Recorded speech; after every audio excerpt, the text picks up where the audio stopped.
Hey guys, here we are again, raising prices, spinning webs, where I juggle motherhood, mortgages, and molting spiders. It's part chaos, part comedy, and part educational panic. First and foremost, who would I be if I didn't wish everybody a happy Mother's Day?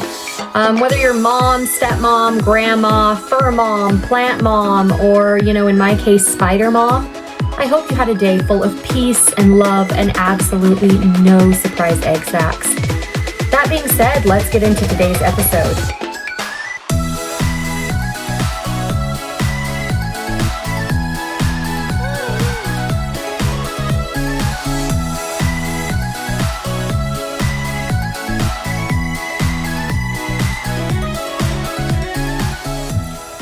When I started this spider mom journey, I thought I'd just feed it a cricket, do some minor maintenance, and call it a day. But now I'm about to have 6 different spiders in my house.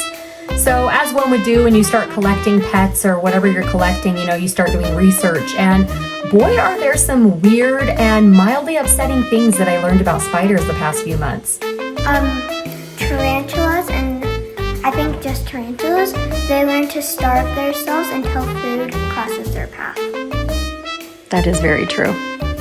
So they can go a long time without food.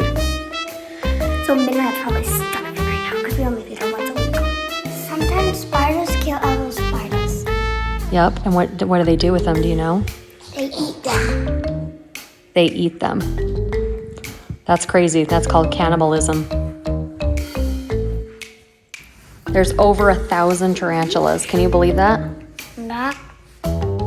Today, I'm basically going to count down with you the top 7 things that I remember reading or hearing about that made sort of an impact in my brain that's about spiders. So let's dive in. Why did I choose 7? I don't know.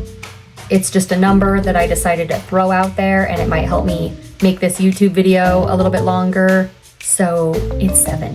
Deal with it. All right, number 7 on the list is tarantulas don't do roommates, okay? They're hardcore introverts. So if you're thinking, I'm gonna get my tarantula a little buddy, don't. You're not making friends. You're creating a crime scene, ultimately. So tarantulas are solitary by nature. Putting 2 together almost always ends in cannibalism, which is so sad, but the only time they tolerate each other is briefly for mating, and even that's a little bit risky because the woman usually kills the male right after unless they're separated. He usually just dips and runs for his life. So yeah, they always just end up killing each other for some reason.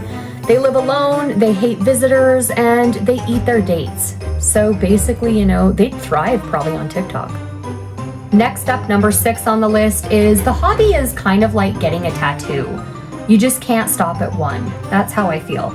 It starts out innocent, like, okay, I'll just get a spider for educational purposes or for a pet, or maybe you have a cute 3-year-old that's into Lucas's spider and you decide to get one.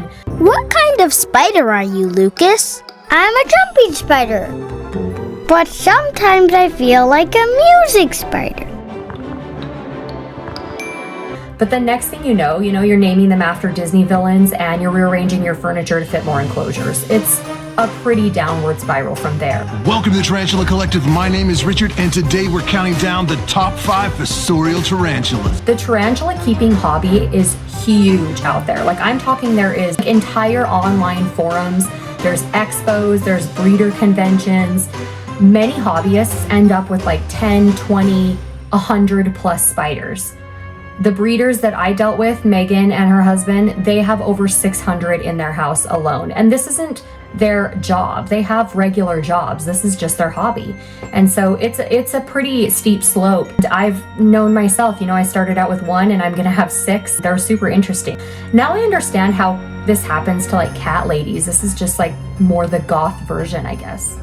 All right, number 5 is more of a general opinion, I think, in the spider community. It might be a little controversial, but I think hobbyists, or most hobbyists, would probably agree with me about spiders. What? Hold on. Okay, back. Sorry. Potty training my 3-year-old. Whoop. Woo! Anyway, number 5. Spiders, jumping spiders are basically the golden retrievers with 8 legs. Okay? They're adorable. I said what I said. I don't really care.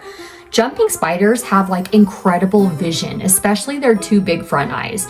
They're known to watch humans, recognize patterns, and track movement like little snipers. It's crazy. Studies suggest that they might even be able to recognize individual humans based on repeated behavior and appearance. So they're considered like the Einstein of the spider world. They're like capable of problem solving, learning, and even planning or hunting strategies. Hi, what do you need? Speaking of hunting strategies. Yeah. Okay, Okay. here you go. See you later. Anyway, they don't bark, but they will vibe check you from across the room. This is like the only spider that would show up to your barbecue with potato salad and a friendship bracelet. And a tiny list of your favorite foods. Jumping spiders are the puppies, golden retrievers of the spider world. Number 4. There are over 1,000 species of tarantulas. Not spiders, tarantulas alone. I thought there were like 5 or something, but nope, there is like tropical. There's desert. There's arboreal. There's dwarfs.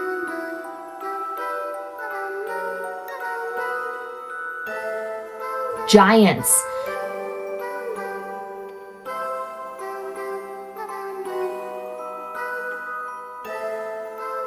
And all of them are out here just thriving. There's roughly 1,040 known species of tarantulas worldwide. They're found on every continent except Antarctica. Because the snow. That'd be so cool if there was like a snow spider. Oh, that'd be cool. Anyway, I'd probably get that. And I live in Idaho, so I could just throw that thing in the backyard and put a leash on it. Anyway. Tarantulas are grouped in New World, which is like from the Americas, and Old World, Africa, Asia, Europe. Those are Old World. New World tarantulas usually have urticating hairs, which I call butt glitter defense. And you'll learn about that here in a minute.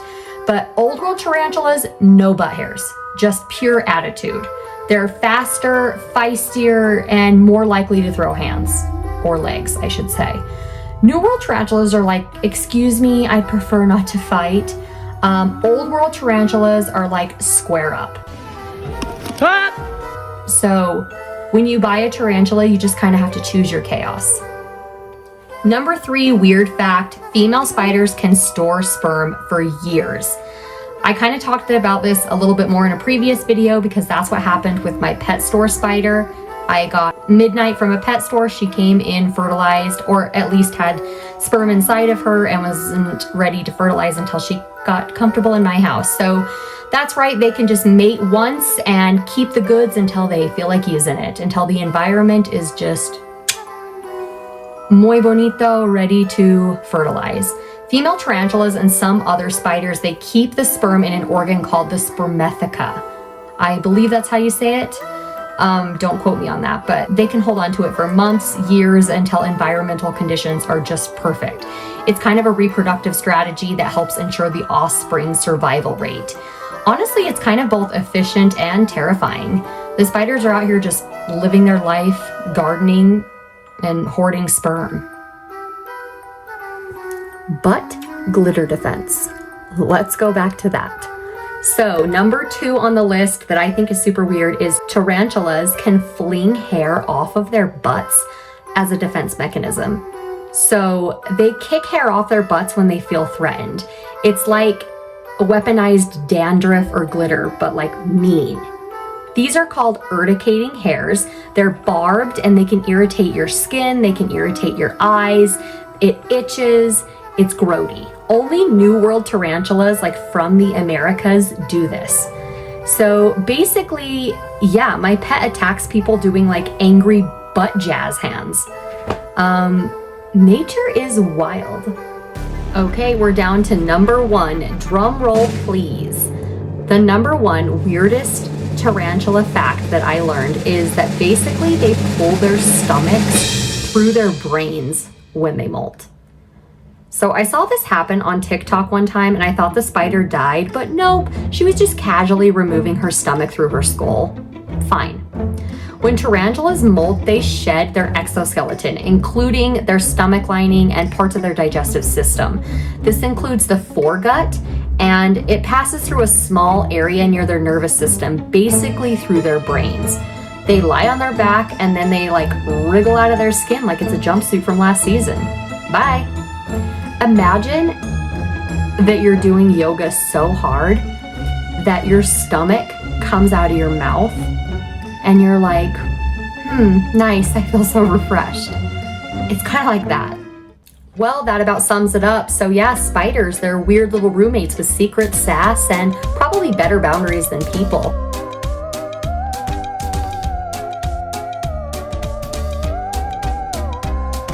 So I hope that you learned something and that this was kind of fun and interesting like it was for me. So hit the like and subscribe if you did learn something, or if you just want to watch me spiral deeper into this 8-legged lifestyle. See you guys later. Did you know that spiders' stomachs are like suction stomachs, and they're part of their exoskeleton, right? Yeah. So when they molt, they pull their stomach out through their brain. What the heck? Yeah. Did you know that spiders pull their stomach out through their brain?